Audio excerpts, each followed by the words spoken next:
చిగురింపు లేనటువంటి స్థితిని ఈ చెట్టును చూసినప్పుడు మనకు అర్థమవుతుంది. మన జీవితంలో కూడా ఫలము లేనటువంటి స్థితిలో చాలామంది ఉన్నారు. మోడు బారిపోయినటువంటి స్థితిలో చాలామంది ఉన్నారు.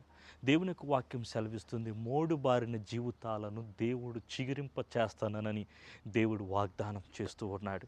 ఒకవేళ నీ జీవితం కూడా ఎండిపోయిందేమో, ఆర్థిక పరిస్థితుల్లో ఎండిపోయావేమో, ఆరోగ్యపరంగా ఎండిపోయావేమో, కుటుంబ పరంగా ఎండిపోయిన స్థితిలో నీవు ఉన్నావేమో, బంధాలు కూడా తెగిపోయినటువంటి స్థితిలో నీవు ఎండినటువంటి స్థితిలో ఇదిగో ఈ వృక్షం వలె నీవు ఉన్నావేమో. ప్రియ సహోదరి సహోదరుడా, దేవుడు మోడి బారిని జీవితాలను చిగురింప చేస్తాను అని అంటున్నాడు.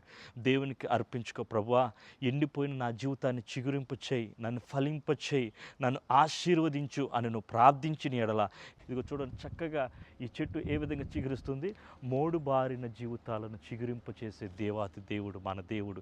నీ జీవితాన్ని కూడా ఈ సంవత్సరము, ఈ 2025 సంవత్సరము దేవుడు నిన్ను చిగురింపు చేయును గాక, దేవుడు నిన్ను ఆశీర్వదించును గాక, సర్వోన్నతునిక శక్తి నిన్ను కమ్ముకొనును గాక. నీ జీవితంలో ఏ ఏరియాస్లో నువ్వు ఎండిపోయినావో నేను దేవుని ప్రవక్తగా ప్రవచిస్తున్నాను, నువ్వు అన్ని ఏరియాస్లో నువ్వు ఫలించుదువు గాక. ప్రియుడా, నువ్వు ఆత్మలో వర్ధిల్లుచున్న ప్రకారం అన్ని విషయాలను సౌఖ్యముగా వర్ధిల్లుదువు గాక అని యేసుక్రీస్తు నామమున ప్రవచిస్తూ నీ మీద దేవుని యొక్క ఆశీర్వాదాన్ని ప్రకటిస్తున్నాను. In Jesus name, God bless you. Praise the lord.